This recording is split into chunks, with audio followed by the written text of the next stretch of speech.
Hola, muy buenas tardes para todos. Los saludamos en nombre de nuestra Junta Directiva, su presidente Gonzalo José de Oliveira y nuestro gerente Rolando Rojas. Como siempre, agradecerles por hacer parte de la programación de Campestre Virtual, por estar aquí en nuestros lunes de arte. Hoy, nuevamente, con una conferencia muy importante, muy interesante. Hablaremos del simbolismo y esto, por supuesto, a cargo de nuestro conferencista invitado, historiador del arte, Juan Carlos Londoño, a quien saludo de manera especial. Juan Carlos, qué bueno nuevamente encontrarnos en este espacio tan especial.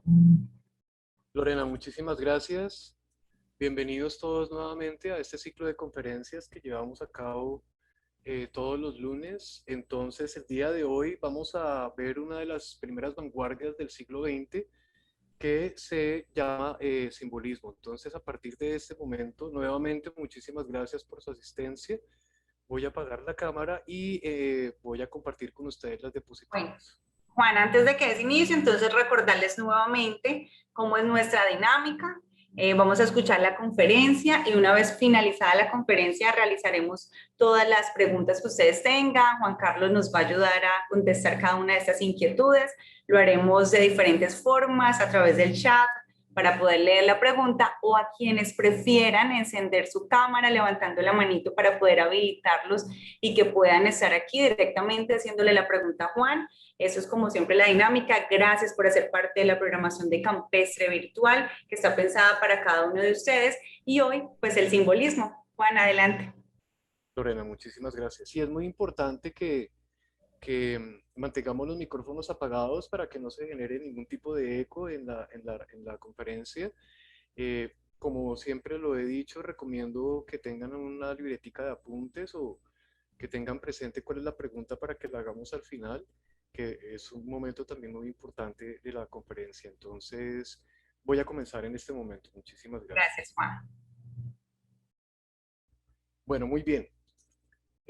Antes de comenzar con la vanguardia del día de hoy, quiero como recuperar un poquito lo dicho en las dos conferencias anteriores de este ciclo último que estamos llevando a cabo. Habíamos empezado con el impresionismo. Ya sabemos que el impresionismo, a diferencia de lo que piensa la mayoría de las personas, no es un movimiento de vanguardia donde la subjetividad brota como una ruptura frente a los planteamientos, digamos, académicos o del sector oficial. Ya sabemos que el impresionismo termina siendo en últimas una búsqueda, una nueva mirada desde lo científico, teniendo en cuenta, digamos, como los logros que se venían dando en ese momento sobre los tratados de la óptica.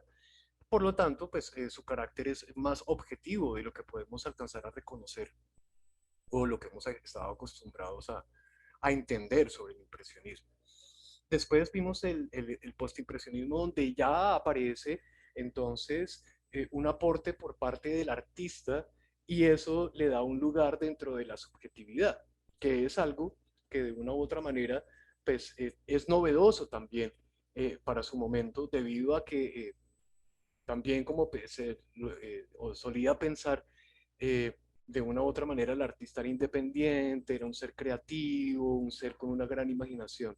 Pero eso es algo que realmente viene a suceder es a partir de finales del siglo XIX y principios del siglo XX, incluso hasta nuestros días. Entonces esa objetividad que de una u otra manera nosotros habíamos visto como una latencia o como una permanencia dentro de la historia del arte, finalmente se viene a romper es con las primeras vanguardias. Entonces, si bien es cierto que en el postimpresionismo aparece la subjetividad, con el simbolismo lo que nosotros vamos a ver es otro tipo, digamos, de subjetividad, muy distinta, por ejemplo, a la que planteaba Van Gogh, ¿cierto? Con esa mirada psicológica, con esos paisajes distorsionados, donde la pintura en últimas dejaba de ser una representación de la realidad para convertirse en una estrategia o en un mecanismo de revisión de la realidad a partir de la pintura. Y esto pues era algo que era inevitable que sucediera porque ya sabemos que la aparición de la cámara fotográfica de una u otra manera irrumpe en el devenir histórico de la pintura. ¿Qué quiero decir con esto? Que era la pintura, pues era la única manera que había antes de la invención fotográfica, era el único recurso que se tenía para poder plasmar la realidad. Entonces, dicho de otra manera, la pintura era como una ventana del mundo. Sin embargo, tenía unos parámetros, unos planteamientos que estaban determinados por la academia, por el sector oficial, que de una u otra manera lo atrapaban el arte dentro de una representación de esa misma realidad y no había la posibilidad para un influjo, digamos, de exploraciones o de nuevas búsquedas. Fue precisamente entonces con las primeras vanguardias donde el artista ya empieza a independizarse, a adquirir una autonomía creativa que no depende de los influjos, las determinaciones o los parámetros impuestos, ya sea por el sector oficial o por la academia, que de una u otra manera eran los encargantes o, digamos, las instituciones o las personas que encargaban estas obras de arte. Entonces, el simbolismo es un movimiento muy importante porque tal vez es el primero en revisar los aportes de una nueva ciencia emergente. Esa ciencia emergente es la psicología. Entonces, los artistas del simbolismo van a realizar una mirada muy profunda a ese nuevo acontecer histórico que vendría a ser la psicología moderna. Entonces, lo que hacen en últimas es crear una serie de imágenes que aunque son reconocibles en la realidad visible, ¿cierto? Estas se distancian del realismo científico para penetrar en lo intuitivo. Ahora, ¿qué es lo que pasa? Ese realismo intuitivo es muy distinto al realismo científico que se venía trabajando desde el siglo XV a partir de las imágenes renacentistas. Esas imágenes renacentistas tenían unos patrones de composición, de escala, de manejo de la paleta, del color, y no permitían que la intuición del artista tuviera, digamos, una participación en el acto creativo. Eso es muy importante. Tal vez un rasgo que no solamente comparte el simbolismo, sino todas las vanguardias.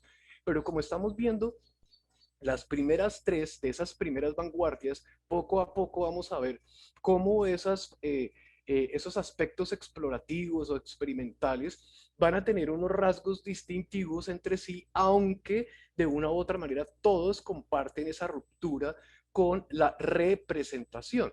¿La representación de qué? De la realidad. Entonces, estos artistas consideraban la obra de arte como el equivalente de la emoción que provoca una experiencia. Entonces, no es solamente pintar algo que aunque es reconocible en la realidad, ¿cierto? No es solamente pintar eso que es reconocible en la realidad, sino que está atravesado por la experiencia intuitiva o subjetiva por parte de su creador, o sea, por parte del artista. Ahora, los elementos visuales que están en estas obras han sido transformados más que representados. Esto es muy importante. Ahora vamos a ver en las imágenes cómo, a diferencia de esas otras dos vanguardias que vimos en las conferencias anteriores, podemos reconocer fácilmente elementos de la realidad. Estos, a, tra a través de la intuición, han sido transformados. O sea, da lugar a que el artista pueda imprimir un sello de búsqueda personal que de una u otra manera transfiera esa realidad hacia un lugar propio, tanto del artista como del observador. Entonces, eso también es muy importante tenerlo en cuenta. Además de eso, ellos conciben el arte como un sueño. Y esto es muy importante. ¿Por qué? Porque el sueño o el ámbito de lo onírico, antes de las primeras vanguardias, estaba, digamos, circunscrito a lo que podía, digamos, decir lo que era la religión, ¿cierto? Entonces, una persona cuando tenía un sueño, y me estoy remitiendo no hasta el siglo XV, sino hasta lo más profundo de la historia de la humanidad, de la antigüedad. Los sueños eran interpretados, por ejemplo, en Egipto por los sacerdotes. En otras culturas como la nórdica, por ejemplo, eran interpretados por los videntes, que por lo general era una persona, digamos, de edad avanzada que carecía de la evidencia física y eso le permitía entrar en el terreno de una espiritualidad para poder interpretar los sueños. Entonces, es en el siglo, principios del siglo XX, finales del siglo XIX, con la aparición de la psicología, donde ya esa interpretación sale del terreno religioso para entrar en el terreno secular. Y ahí es donde aparece entonces una denominación o un término, digamos, propio de ese momento, que es el subconsciente.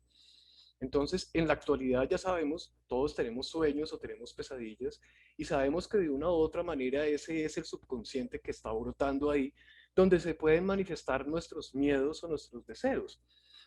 Consideración que evidentemente desde la antigüedad pues era completamente distinta. Podían ser revelaciones de aspectos que estaban remitidos al campo de la espiritualidad, pero obviamente atravesados por la institucionalidad religiosa, que en el momento del surgimiento de la psicología moderna, pues obviamente se separa de una manera muy profunda.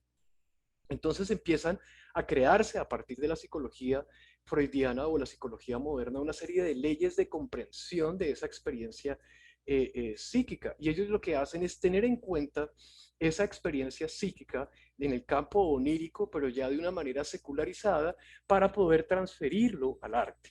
Y es ahí entonces donde empiezan a brotar, digamos, imágenes que no se remiten a ese presente que se estaba viviendo, sino que empiezan a revisarse, ¿cierto?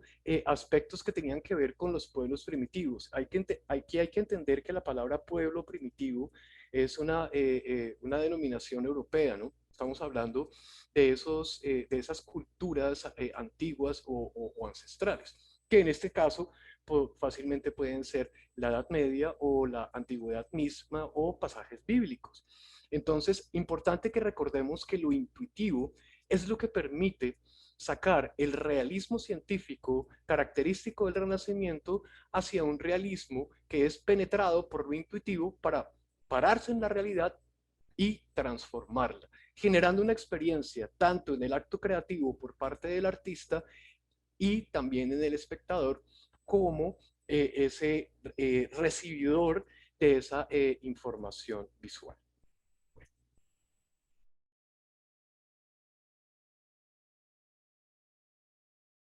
Muy bien. Además, también propugnaban en sus pinturas un contenido poético que era contrario a los valores del pragmatismo y el materialismo propios de la industrialización, y reivindica la búsqueda interior de verdades universales. Entonces aquí ellos lo que hacen de una u otra manera es revisar lo que estaba emergiendo en esa primera etapa de la revolución industrial, y ver cómo el mundo estaba cayendo en un materialismo, en un consumo de objetos que estaban ahí en la realidad visible, que hacían que se perdiera la poética de la experiencia de la vida. Entonces, reforzando lo intuitivo, lo que hacen es tratar cada uno de ellos como creadores, como artistas, buscar, o sea, mirar hacia adentro esas verdades universales y reinterpretarlas y generar un tipo de pintura que, aunque, vuelvo y repito, se parece a la que se daba antes de las primeras vanguardias en el sentido de un reconocimiento de la realidad, ellos lo que hacen es tomar la realidad como insumo, como pretexto, ¿cierto? Para poder alterar las nociones que se tenía, ¿cierto? Antes del surgimiento de la psicología moderna. Uno de sus iniciadores o de sus primeros integrantes es Pierre-Cécile Pouvois de Chevannet, francés. Bueno, se me había olvidado comentarles que, al igual que las otras dos vanguardias que hemos visto hasta el momento, el simbolismo tiene su epicentro en Francia, ¿no? Aspecto que no es gratuito. Ya habíamos visto cómo desde 1789 la Revolución Francesa fue la que desencadenó una especie como de oleaje para que se dieran este tipo de revoluciones desde el arte. Entonces empezaron a conjugarse una cantidad de aspectos ahí determinantes, como la aparición de la fotografía, posteriormente del cine, la evolución, digamos, de los objetos creados por esa revolución industrial, que generaron en ellos una especie como de desencanto frente a esa realidad que estaba brotando, que estaba emergiendo en su momento. Entonces, Pierre-Cécile Pouvois de Chevannet básicamente lo que hace es crear una serie de pinturas que van creando imágenes enigmáticas a través de una línea con una mayor rítmica y la utilización de un color que no es naturalista. Y aquí quiero centrar un poco la atención porque este color no naturalista no va a ser tan experimental como lo pudo haber sido en el postimpresionismo y muchísimo menos como vamos a ver más adelante en el fauvismo o en el expresionismo alemán. Lo que hacen es utilizar una paleta que lo que básicamente hace es transformar esa realidad, ¿no? No es una pintura canónica que pretende convertirse en una ventana de mundo como podía ser la pintura que se venía desarrollando desde el Renacimiento, desde el siglo XV, ¿no? Entonces, básicamente lo que hace Pierre Cécile es transformar esa realidad para crear una especie de tercera dimensión ilusoria y ciertas distorsiones, perdón, en cuanto a la perspectiva, muy sutiles que hacen que se consideraran atractivas. Ahora, estas pinturas, las de Pierre Cécile, al igual que las de los otros integrantes, de una u otra manera hay que mencionar un aspecto importante, y es que eran aceptadas por el sector oficial. ¿Por qué? Porque a diferencia de las otras imágenes creadas por las otras vanguardias, las imágenes del simbolismo aún eran reconocibles por un espectador habituado o acostumbrado a asistir a museos o espacios de exposiciones del sector oficial, donde la realidad era representada en esas imágenes. Entonces estamos viendo o vamos a ver una serie de imágenes hechas por estos simbolistas, donde vamos a ver un punto intermedio entre una realidad y una realidad transformada, ¿vale? Vean ustedes aquí el ejemplo de una de las pinturas mural, esa es una pintura mural, ya lo habíamos visto en la diapositiva biográfica, de María Magdalena. Las imágenes que se habían hecho de María Magdalena anteriormente eran imágenes que estaban atrapadas con toda la teatralidad o toda la composición, o todo el engranaje compositivo renacentista que de una u otra manera estaba atrapado en lo bíblico, ¿no? Sabemos pues que María Magdalena de una u otra manera incluso también había sido rechazada en muchas de las imágenes que proliferaban sobre Jesús en el momento de la crucifixión, pero aquí estamos viendo a una María Magdalena casi que transferida hacia un momento alegórico, mitológico griego, ¿no? Entonces estamos viendo a una María Magdalena digamos, humanizada, pero a la vez alegorizada bajo esos conceptos mitológicos griegos, poseyendo en su mano, ¿cierto?, la famosa calavera que pues no remite precisamente a la muerte, sino a la transformación, ¿cierto? De la vida a la muerte y de la muerte a la vida sucesivamente. Ya hoy en día sabemos que María Magdalena fue uno de los apóstoles, fue apóstol de Jesús y uno de los personajes de la vida privada de Jesús más querida. Entonces, pues obviamente esto que acabo de mencionar es algo que se ha descubierto recientemente en el siglo XX, pero estos artistas, como estaban ya sondeando el subconsciente, empezaban a imaginarse y a rescatar una María Magdalena con unas características que no estuvieran tan atrapadas en esa santificación excesiva propia, digamos, de la institución religiosa. Entonces, vemos a una María Magdalena solitaria en un lugar desértico, ¿cierto?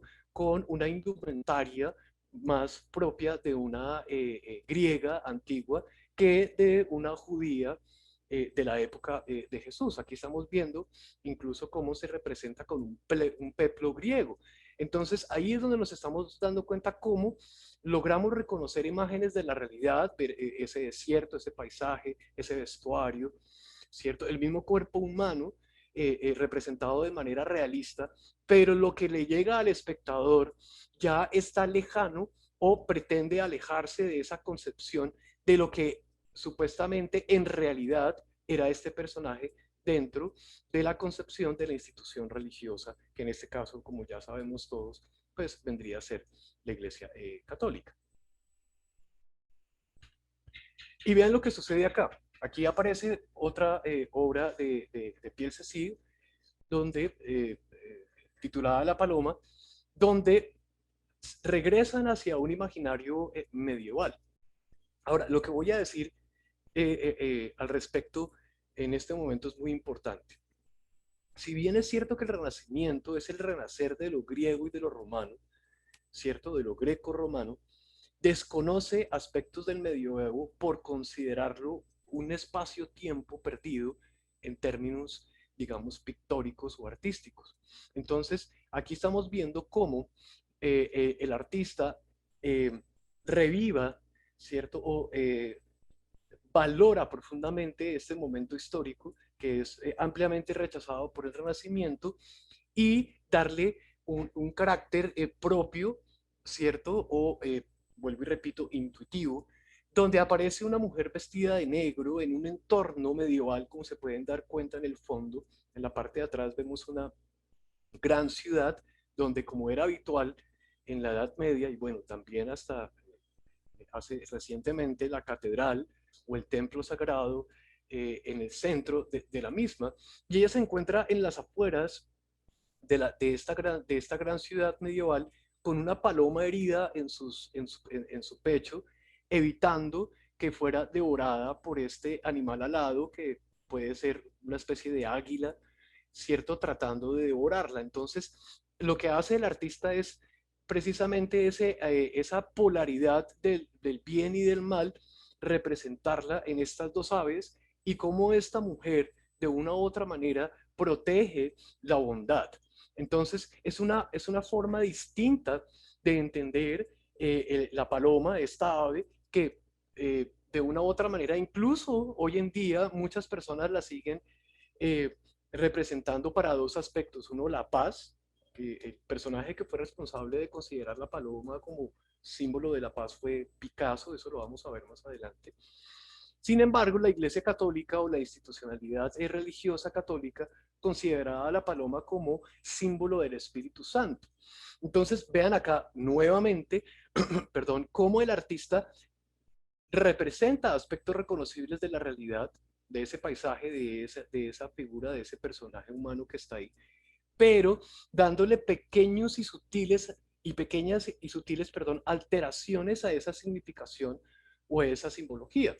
Entonces, el nombre de simbolismo, en el caso de esta vanguardia, podríamos entenderla, si viviéramos en ese momento histórico, como una nueva simbología. Nosotros hoy en día tenemos una simbología que es alterada, modificada, en algunos casos los símbolos han perdido su valor, aparecen otros nuevos, la publicidad, por ejemplo, de una u otra manera nos bombardea con nuevas simbologías que lo que hacen es generar en una sociedad secular, no religiosa, ¿cierto? Nuevos púlpitos de adoración, las marcas de los vehículos, las marcas de los almacenes, bueno, una cantidad de cosas que la mayoría de la gente da por hecho, pero que de una u otra manera dentro de la historia del arte uno lo ve como un acontecer, un devenir y una transformación simbólica. Entonces, son imágenes, vuelvo y repito, que de una u otra manera en su momento eran reconocidas por el sector oficial, aunque tuvieran pequeñas transformaciones, porque el comprador, el vendedor de arte, el espectador, ¿cierto? De una u otra manera seguía estando, digamos, fascinado porque la realidad todavía estaba presente, cosa que no pasaba con las otras vanguardias, los otros movimientos de vanguardia, porque irrumpían completamente con esa pintura que era habitualmente considerada como una ventana de mundo, una representación de la realidad. Y aquí vemos entonces algo muy interesante en esta última pintura que traigo de Pierre Cécile, donde vemos a una mujer durmiendo y cómo dentro de la misma pintura se ve representado a estas tres mujeres que parecen como diosas griegas que de una u otra manera están presentes en su sueño, en ese campo onírico, pero que el pintor las representa en el exterior como si de una u otra manera le permitiera al espectador presenciar aquello que sucede en la mente del soñador, en este caso de la soñadora. Cuando nosotros nos acostamos a dormir, de una u otra manera entramos como en un nuevo espacio-tiempo, ¿cierto? Donde empezamos a filtrar una cantidad de acontecimientos de la realidad a través del subconsciente para poder, digamos, liberarlo de la carga de las imágenes, de los acontecimientos y de los eventos que hayamos tenido durante el día. Incluso los griegos consideraban que el sueño era una forma de muerte. Ellos pensaban que Morfeo, ¿cierto? Que estaba emparentado con Thanatos, que es una deidad que está muy ligada a la muerte, entraba en la mente de las personas y de una u otra manera hacía que uno entrara como en un estado de mortalidad para renacer nuevamente al día siguiente. Entonces, esta pintura es interesante porque uno podría, a la luz de un siglo XXI en el que nosotros estamos, verla de una manera muy rápida y dar por hecho que pues, son tres apariciones, ¿cierto? O fantasmagorías que están ahí presentes en el espacio, en este paisaje que está ahí, ¿cierto? Pero no, es un mecanismo que utiliza el artista para representar lo que está autocontenido en la mente del soñador y que no veíamos, cosa que por ejemplo nunca podrá hacer la fotografía. ¿Eh? Entonces, aquí estamos viendo cómo en el caso de este artista utilizaba imágenes que la cámara fotográfica no podía capturar, porque la cámara fotográfica es un dispositivo mecánico científico. Él lo que hace es capturar lo que está allá afuera y no es capaz de capturar lo que está en ese mundo interno, en ese mundo intuitivo, en ese mundo onírico. Entonces, cuando uno aprende historia del arte y revisa la información correspondiente que está detrás de cada una de estas pinturas, se convierte uno en un nuevo observador, en un espectador, digamos, con un criterio que le permite poder sondear históricamente estas imágenes y no quedarse con la literalidad que en algunos casos algunas de estas pueden llegar a tener. Entonces ahí es donde yo digo que la historia del arte es como ese gran revelador histórico de las creaciones artísticas a través del tiempo.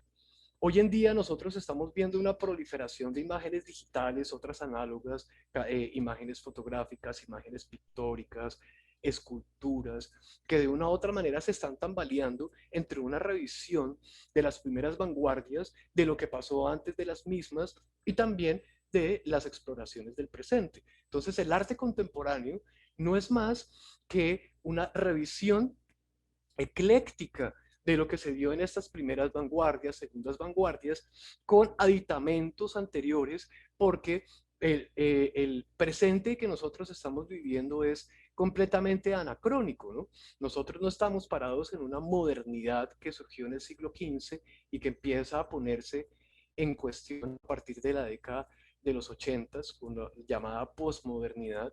Algunos autores dicen que estamos en la posmodernidad, otros dicen que estamos en la transmodernidad. Nosotros ya estamos en un momento donde la psicología ya lleva más de un siglo de haber aparecido y donde ya tenemos una serie de conocimientos que de una u otra manera le permiten a uno leer estas imágenes de una manera más crítica que lo que podía ser una persona de su momento que aunque perteneciera a el brote de la psicología moderna, era algo que apenas estaba comenzando y no todo el mundo tenía conocimiento sobre psicología. Entonces, eso también es importante tenerlo en cuenta. ¿Cómo veían estas pinturas los contemporáneos a estos artistas? ¿Cómo veían estas pinturas las personas que estaban parados, por decir algo, en la década de los 60 y cómo la miramos nosotros en un siglo, en una segunda década del siglo XXI? Hay una cantidad de sumatoria de acontecimientos que dan luz para poder hacer una lectura mucho más compleja e interesante que la que se podía hacer en el momento presente de la realización de estas imágenes. Muy bien. Vamos con otro de sus integrantes, Gustave Moreau. A él se le reconoce como, más que como gran pintor, era un gran educador, un gran formador, o sea, un gran pedagogo. En el caso particular de Gustave Moreau, él hereda del romanticismo aspectos para la creación de sus obras y se va a considerar como el gran inspirador del surrealismo. Aquí hay otro dato importante también para mencionar, no solamente en el caso de este artista, sino en el caso del simbolismo. Y es que el surrealismo, a su vez, va a revisar a los simbolistas y también el romanticismo. No es gratuito que, por ejemplo, las pinturas de Salvador Dalí, ¿cierto? Y las pinturas de Magritte vayan a tener también la realidad como pretexto para la creación de imágenes con un alto contenido, ya no onírico, sino con un contenido de suprarrealidad, ¿cierto? O sea, como una realidad que está por encima de lo que ese pacto cultural nos ha dejado y empezar a crear unas imágenes suprarreales, o sea, por encima de la realidad, con una carga fantástica o de fascinación hacia lo no presente, hacia lo no real. Eso lo vamos a ver. Ese sería, el surrealismo sería la última de las primeras vanguardias. Entonces, cuando veamos las imágenes de los artistas, nos daremos cuenta por qué la conexión entre el surrealismo, el simbolismo y el romanticismo. No se les olvide a ustedes que el romanticismo fue uno de los periodos que se dio antes de las primeras vanguardias, donde había un gran desencanto por la vida, ¿no? Entonces las imágenes del romanticismo eran paisajes solitarios, completamente fríos, porque de una u otra manera, a través de la literatura, ¿cierto? Había como algo que le hacía falta al ser humano. Entonces, los simbolistas no solamente se nutrían de lo que estaba apareciendo en la psicología moderna, sino que también se nutrían de la literatura romántica, ¿cierto? Que de una u otra manera pues también estaba desencantada con la realidad.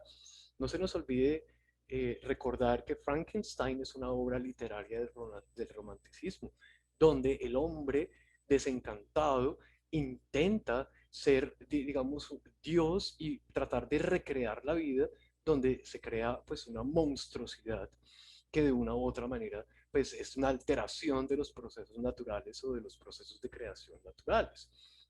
Entonces Gustave Moreau va a ser muy distinto a Pierre-Cécile Chevanet, por ejemplo. ¿Por qué? Lo vamos a ver en las imágenes.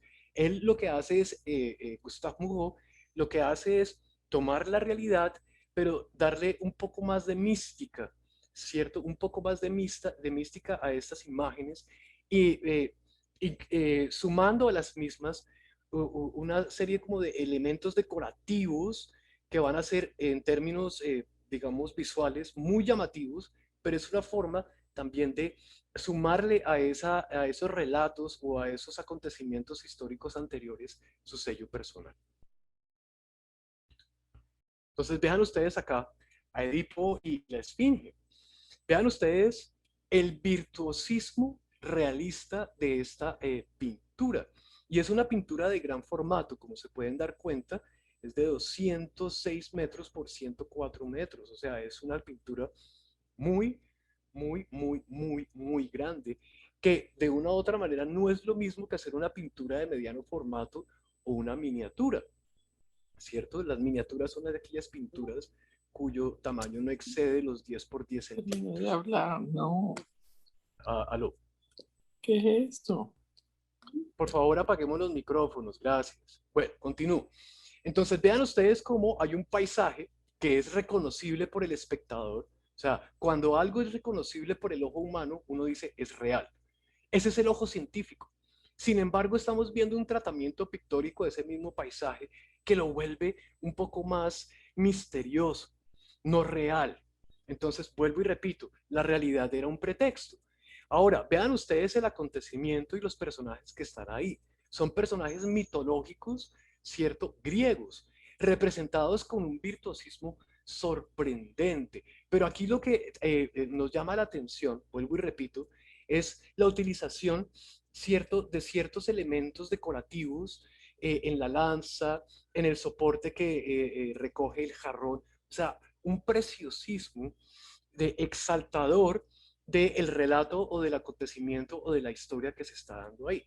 Y por otro lado, el lado intuitivo o el lado psicológico que vendría a ser la mirada entre estos dos personajes, ¿cierto? Hay una especie como de complicidad psicológica entre Edipo y la Esfinge, que de una u otra manera no es lo mismo al tratamiento histórico mitológico que se le había dado anteriormente.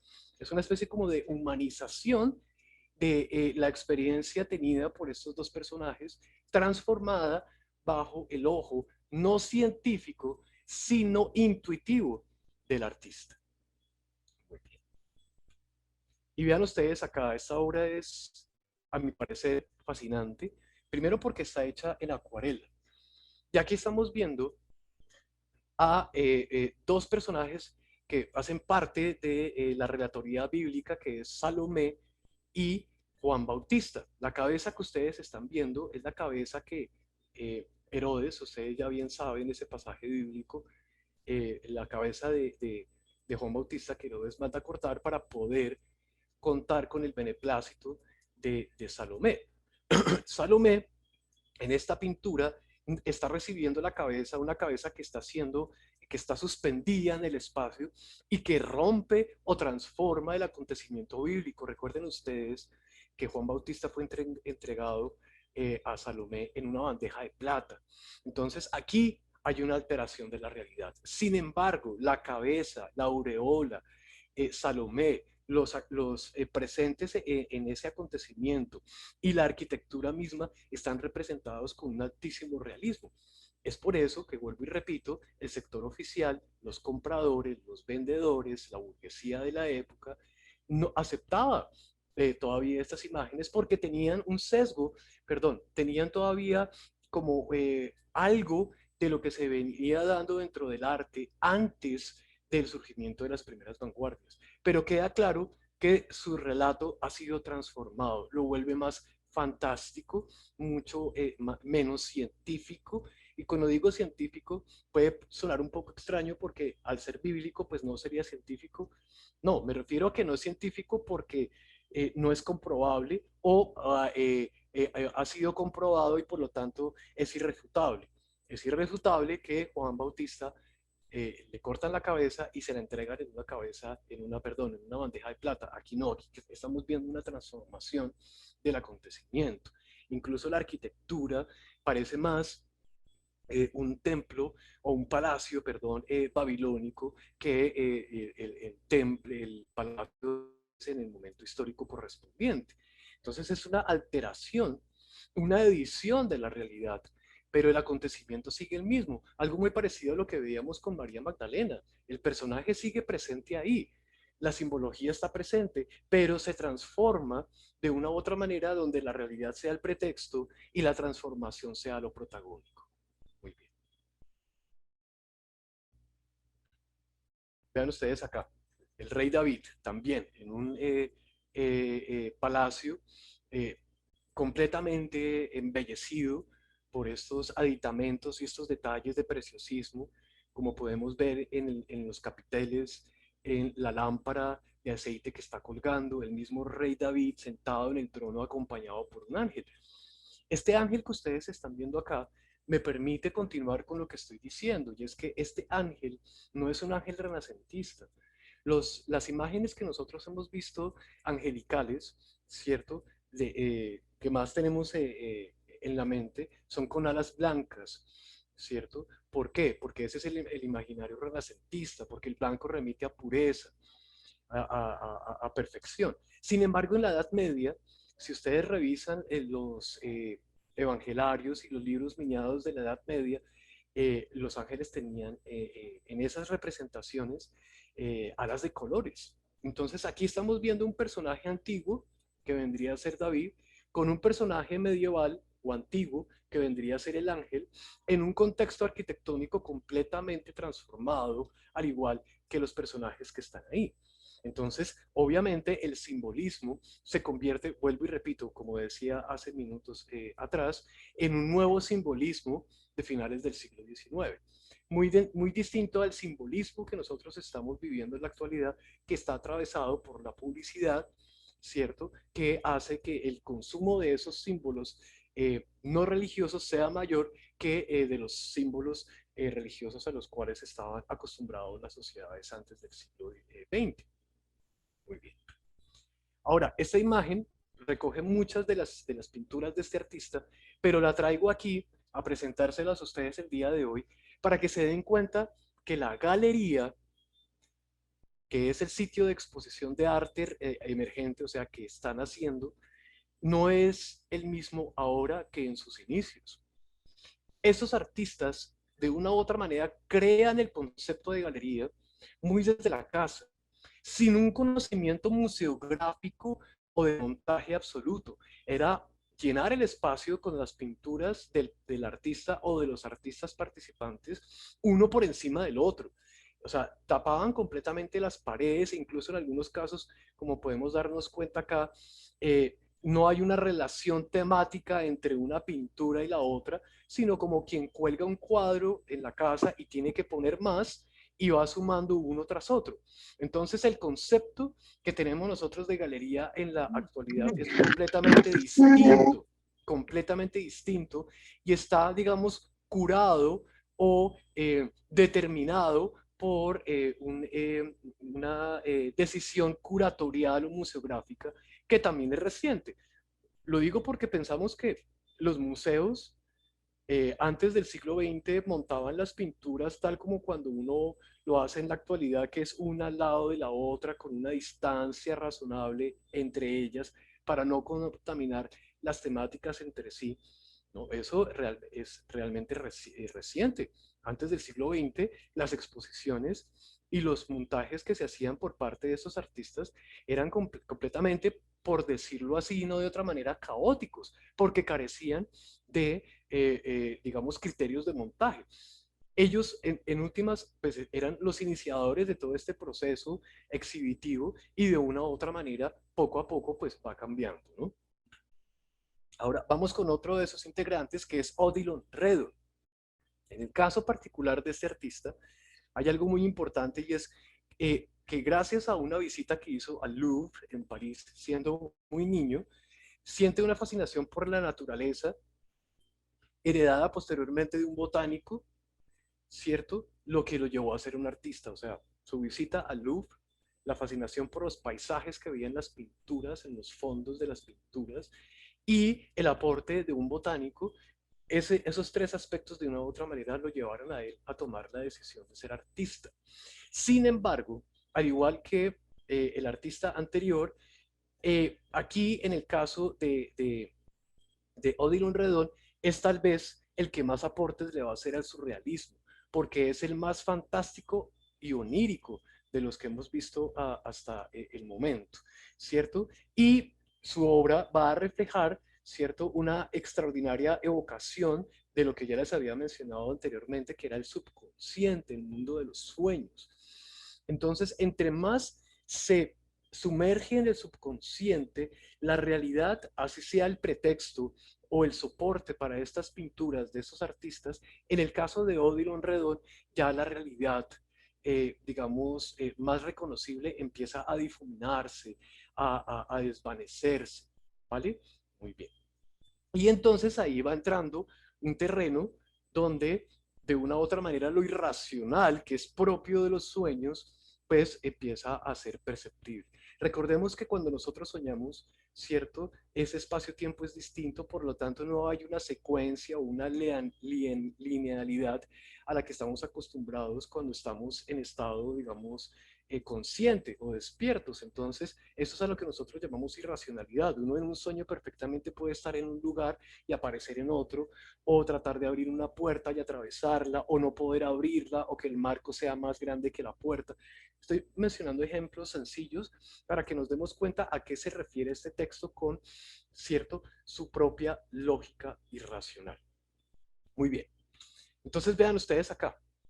Es una gran cabeza que está suspendida en el aire sobre un paisaje marítimo, cosa que obviamente tanto la cabeza como el mar, como el barco que ustedes están viendo ahí, son reconocibles dentro de la realidad, pero nunca veremos una cabeza suspendida en el aire con una especie de ala en el lado, en uno de sus costados, y con una carencia de cuerpo, como si estuviera levitando de una manera, digamos, irracional sobre este paisaje. Entonces aquí vuelvo y repito, es donde podemos decir que es uno de los artistas que más le va a aportar al surrealismo, ¿cierto? Más que los otros, porque ya les había dicho que ese realismo pictórico, ese virtuosismo pictórico también lo van a realizar dos de los grandes surrealistas como son Magritte y Salvador Dalí. Otros se van a salir hacia un lado mucho más expresionista o atmosférico, como lo vamos a ver más adelante. Vean entonces ustedes acá, ¿cierto? Estamos viendo un ejemplo claro de lo que les estoy mencionando últimamente. Reconocemos que hay un personaje ahí, pero ese personaje de una u otra manera se pinta, se logra, se crea, descuidando aspectos de la realidad que otros artistas del simbolismo aún seguían teniendo presentes. Recordemos, por ejemplo, Edipo y la Esfinge. Comparemos esas dos pinturas, esta y Edipo y la Esfinge. En términos de realidad son completamente distintas, sin embargo los dos son transformadores de la realidad, siendo esta última pintura denominada Beatriz la que se separa más de la realidad, empieza a jugar con lo inacabado, con la mancha, con la raya, que de una u otra manera nos permite ver el dibujo que está detrás de la pintura. Entonces tiene como una sutileza o una poética que de una u otra manera vuelvo y repito, ellos recibieron por parte de la literatura de su momento. Al igual que esta, vean ustedes, una mujer con piel azul. Tal vez vamos a ver más adelante cuando lleguemos al fauvismo, cuerpos de color rojo, color amarillo, color verde, ¿cierto? Lo que pasa es que en el caso de los fauvistas va a ser por otras razones. En el caso de este artista simbolista, en esta creación pictórica, nos estamos dando cuenta cómo el personaje es reconocible, pero ya se libera completamente de ese deber ser de la realidad, de ese deber utilizar correctamente la paleta y los pigmentos, una liberación hacia una mística que de una u otra manera genera un nuevo tipo de espiritualidad. Ya no es esa espiritualidad que podíamos reconocer en momentos históricos anteriores, como la de los santos y los ángeles, en las pinturas o incluso en las esculturas o en las imágenes mismas de las catedrales o las iglesias, sino de una espiritualidad humana que es reconocible gracias a la intuición y a esa realidad universal interna que cada uno de ellos estaba buscando. Y uno muy conocido por todos, que es Gustav Klimt, ¿no? Gustav Klimt, personaje polémico, más que los anteriores, de una u otra manera lo que genera un espacio llamado la secesión vienesa, un poco más irruptivo, más eh, revolucionario que los otros integrantes del simbolismo. De una u otra manera, lo que pretendía era desmitificar el arte y unir lo que se conocía como las artes mayores y las artes menores para poder democratizar el acceso del arte por parte de una población que de una u otra manera no podía acceder a él. Sin embargo, al igual que los otros simbolistas, estaba interesado en el subconsciente y en lo onírico, no desde las convenciones o los parámetros religiosos, sino desde los aportes de esa psicología que estaba amaneciendo en su momento. Se desprende completamente, a diferencia de los otros, o un poco más de los modelos académicos, para afirmar un estilo personal basado en la utilización de una alegoría personal y una estilización del ornamento. Las imágenes de Gustav Klimt son muy interesantes porque convierte las formas, los objetos y los cuerpos como algo completamente horizontal, de un protagonismo horizontal. Entonces, los cuerpos, las telas, los decorados, no pelean para ver cuál de ellos tiene mayor protagonismo. El protagonismo está compartido. Son imágenes donde la mujer se representa además con una gran sensualidad, pero también la forma en que las telas caen y esos decorados se convierten en una especie como de mosaicos que a pesar de ser decorativos, de una u otra manera tienen un rol o un papel también predominante dentro de la creación pictórica. Vean entonces ustedes acá, en La doncella, vemos una especie como de danza de cuerpos femeninos que están entretejidos no solamente entre sí, sino también con todas esas telas que tienen ese pequeño tratamiento de formas que se van tejiendo también con los cuerpos. Entonces es un ejemplo maravilloso digamos, de una sensualidad que viene de utilizar las formas, los cuerpos, las telas que son reconocibles en la realidad, pero como dispositivo de transformación para crear una imagen autónoma con una digamos, propiedad donde todo es protagónico y nada está subyugado a lo otro. Y una obra muy famosa de él que se llama Judith I, ¿cierto? Donde vemos precisamente eh, el uso de lo decorativo no como acompañamiento, sino como conexión entre el personaje y lo que se está representado. Entonces aquí vemos una mujer prácticamente semidesnuda que logra verse su cuerpo a través de esas telas con una gran transparencia y con unos decorados de color oro que se comparten con el fondo. El mismo tratamiento del color de la piel nos lleva hacia a ese amarillo que brilla como el metal. Entonces, hay una gran sensualidad en el trabajo de Gustav Klimt, mientras que en el caso de los otros artistas simbolistas veíamos imágenes con un virtuosismo realista, a excepción de Odilon Redon, que ya vimos por qué precisamente por eso se convierte en el gran inspirador del surrealismo. Todos en últimas lo que pretendían era buscar nuevas simbologías, revivir simbolismos que se habían perdido, pero no para representarlos de la manera habitual, sino para resignificarlos en unas creaciones pictóricas que de una u otra manera nos hacían pensar que la realidad no es siempre la misma. Esto que voy a decir ya casi para cerrar puede parecer una tontería, pero el concepto de realidad es algo que nosotros nos revisamos muchísimo en la actualidad, gracias a la psicología moderna, a los procesos de secularización propios de finales del siglo XIX y del siglo XX. Las generaciones anteriores, hasta la antigüedad misma, no se pensaba en la realidad estaba determinada, ¿cierto?, por la élite o por, digamos, la institucionalidad religiosa. Los sueños eran interpretados por un otro que no era sí mismo. Entonces, el artista simbolista, en este caso, hace un aporte maravilloso a la historia del arte occidental al permitirnos ver cómo esas simbologías se están reestructurando y resignificando, cosa que en la actualidad, vuelvo y repito, es algo mucho más vertiginoso porque las velocidades y los cambios que nosotros tenemos con la entrada del siglo XXI son mucho más rápidas que las que se podían tener antes de la revolución industrial. Antes de la revolución industrial, los cambios, los eventos, los periodos eran muchísimo más largos. Por lo tanto, las revisiones de la realidad eran casi que innecesarias. Fue la máquina, la revolución industrial, que hizo que todo se acelerara. Por lo tanto, esta es una generación que se transforma con la aparición de la cámara fotográfica, la cámara cinematográfica, pero nosotros estamos en este momento pasando por una revisión de la realidad muy distinta, que es la de la cámara fotográfica digital, el cine digital, la virtualidad, que se empiezan a entremezclar con aquello que se llama la realidad visible, que era, por decirlo así, lo que tenían las generaciones antes de la aparición de la cámara fotográfica, del cine, de la televisión, del video y qué decir del Internet.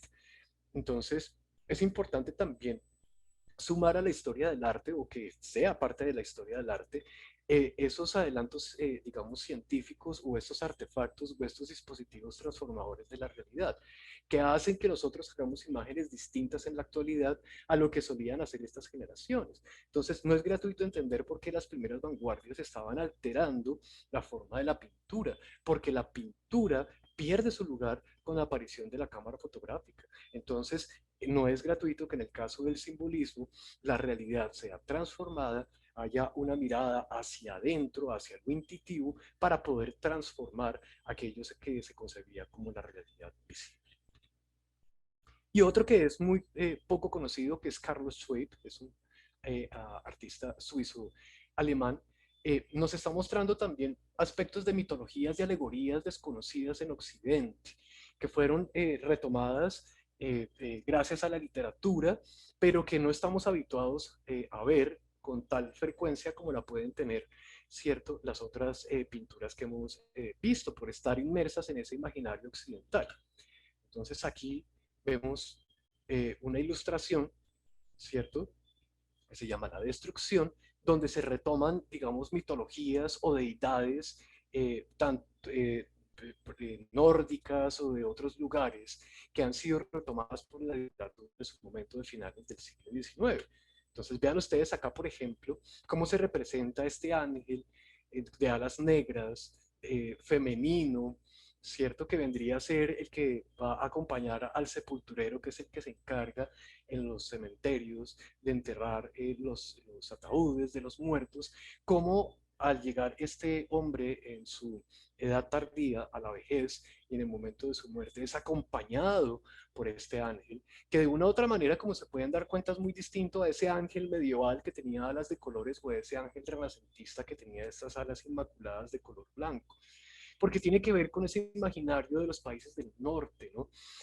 Tiene mucho que ver, digamos, con ese imaginario divinista, con esas deidades del mundo de Odín, del mundo de los vikingos, que de una u otra manera, pues, si llegó a Occidente, se perdió rápidamente con la conversión al cristianismo por parte de estas culturas de Europa del Norte.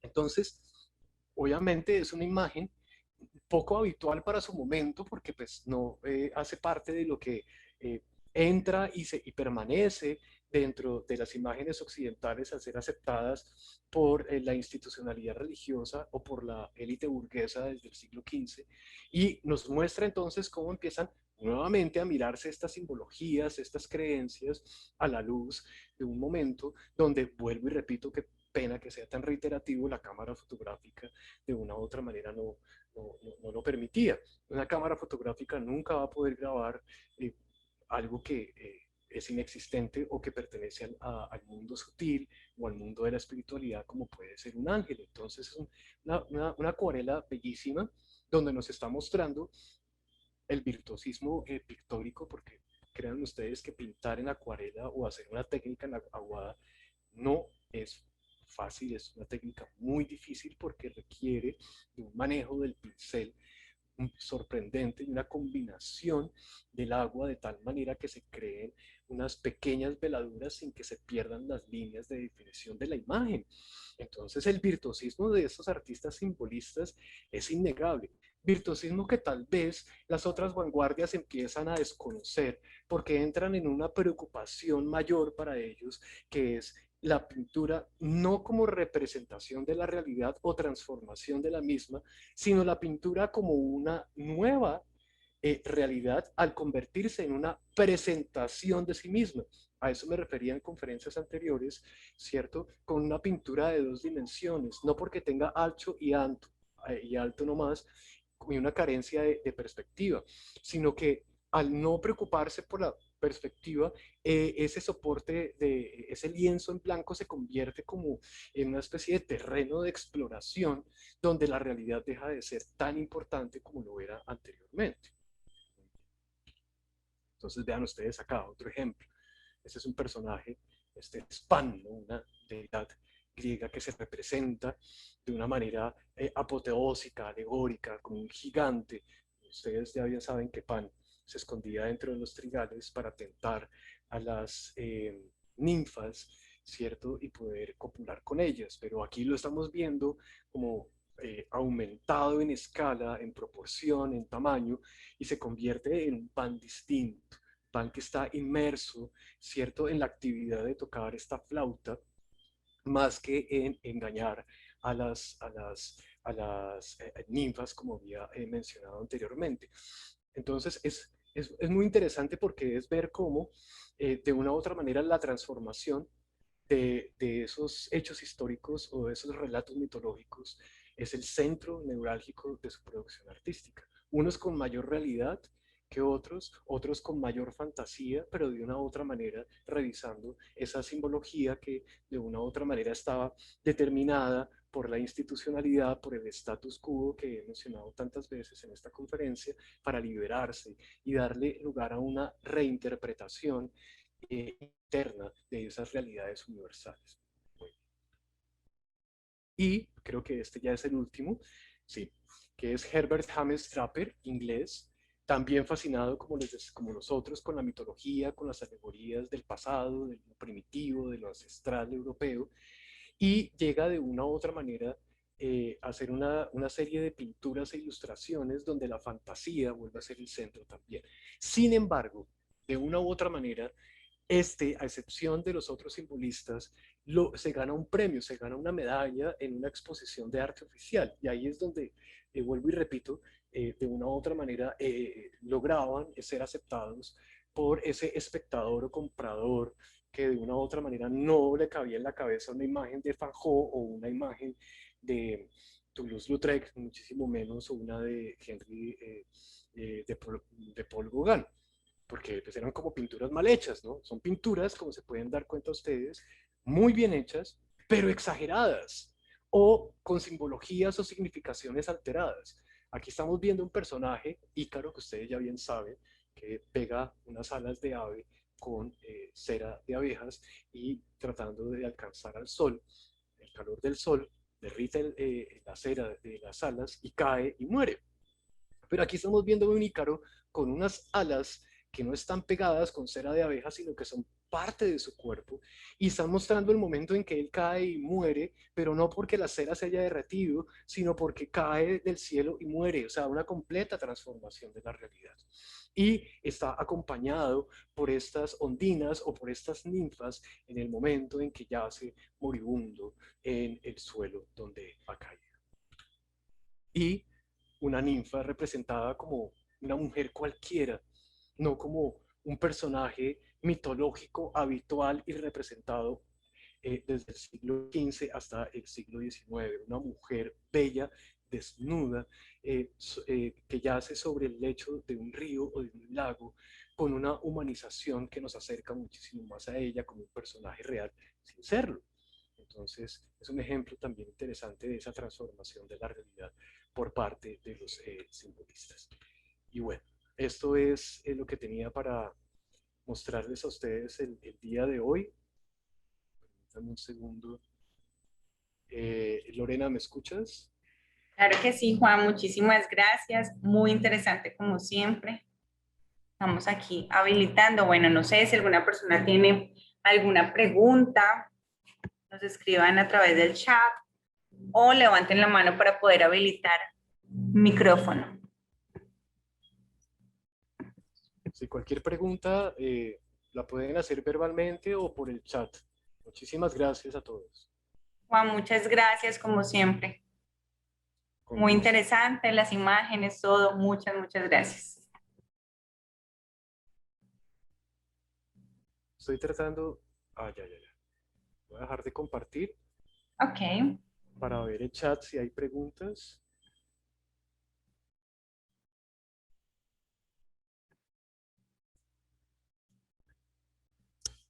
No sé si hay alguna pregunta o algún comentario. Aquí apareció Liliana Chaya y dice lo siguiente: no sé si mi pregunta es tonta, pero ¿podrías explicar qué son colores naturistas? ¿Se refiere a colores hechos de vegetales? No. Cuando el texto que utilicé aquí como soporte hablaba de colores naturistas, estamos hablando de la concepción que se tenía de los colores desde el siglo XV hasta finales del siglo XIX. Y es que era una paleta donde se combinaban los colores primero sobre la tabla de la paleta y después sobre el lienzo. ¿Cierto? Entonces esto para ellos era la única manera de poder representar una imagen lo más real posible. Entonces, o natural posible, o creíblemente desde lo posible. No sé si estoy siendo un poco complejo al combinar esos tres conceptos que acabo de combinar. Entonces, no tiene nada que ver con esa concepción naturista que tenemos en la actualidad, que es una concepción que de hecho viene desde la década de los 90 y tiene que ver mucho con lo medioambiental y con, digámoslo así, la naturopatía o el consumo de productos o de medicamentos naturistas. ¿Ves? Es por eso que, Liliana, hablo de que cada momento los conceptos están atrapados bajo una realidad, pero al cambiar esa realidad, los conceptos mutan, cambian o se transforman. Incluso esto que tú estás preguntando, de hecho, no tiene nada de tonto, porque me permite a mí mostrarles a ustedes cómo una época se lee a sí misma de una determinada manera y ve el pasado de acuerdo a esa forma de entender la realidad o lo natural, muy distinta a la que nosotros tenemos de ese mismo momento histórico y más aún de ese momento anterior. ¿Cómo veía un simbolista de la cultura egipcia? Creo que muy distinta como la podemos ver nosotros en la actualidad. Para un artista simbolista de las primeras vanguardias, su fascinación por el arte egipcio lo podría llevar fácilmente a irse a vivir a Egipto. Nosotros en la actualidad perfectamente no nos podría llevar a eso porque podemos acceder a los museos virtuales 360 que hay en Internet en este momento, aunque podemos ir al museo efectivamente, pero ya esa fascinación no nos obliga a desplazarnos hacia ese lugar geográfico para empaparnos visualmente de manera directa de esa cultura. Entonces, cuando yo hablo de colores naturistas, Liliana, espero que haya explicado bien tu pregunta. No me refiero a naturista bajo la concepción que tenemos en la actualidad, sino bajo la concepción que tenían los simbolistas en ese momento a partir de lo que se concebía como naturista en el hacer pictórico del Renacimiento. Espero que haya sido clara mi respuesta, Liliana. Muchísimas gracias por hacerlo. Bueno, Juan, muchas gracias. Se me ocurre que de pronto mientras si alguien hace alguna otra pregunta o si nos llega más información, que invitemos a las personas que están en este momento conectadas con nosotros para invitarlos a la conferencia del próximo lunes. Muchísimas gracias. Carmen Zárate, súper interesante, muchas gracias. Me alegra que te haya gustado, Carmenza, gracias por el comentario. ¿Hubo mujeres involucradas en el simbolismo? Me pregunta Liliana. Que yo sepa, no, no. Realmente hubo mayor presencia de mujeres en las otras vanguardias, más que todo en el impresionismo, pero en el caso del simbolismo, la mayoría, por no decir que todos sus representantes, eran hombres, Liliana. Gracias por tu pregunta. Bueno, Lorena, creo que muchas gracias a ti, me dice Liliana, a ti como siempre. Gracias a todos por estar, por participar y por acompañarme nuevamente los lunes en este ciclo de conferencias. Y creo que eso sería entonces todo por hoy. Lorena, no sé tú qué dices. Sí, Juan, muchísimas gracias por aquí, muchísimas gracias, excelente explicación. Bueno, a todas las personas que siempre se conectan con nosotros, muchas gracias. Los invitamos nuevamente para conectarnos el próximo lunes a esta misma hora, 6 de la tarde. Gracias, Juan, por tu disposición, por toda esta conferencia tan interesante y muchísimas gracias a todos de nuevo. Que tengan una feliz noche. Muchísimas gracias, Lorena. Gracias a todos. Que tengan un buen día y nos vemos el próximo lunes. Gracias de corazón. Que estén muy bien.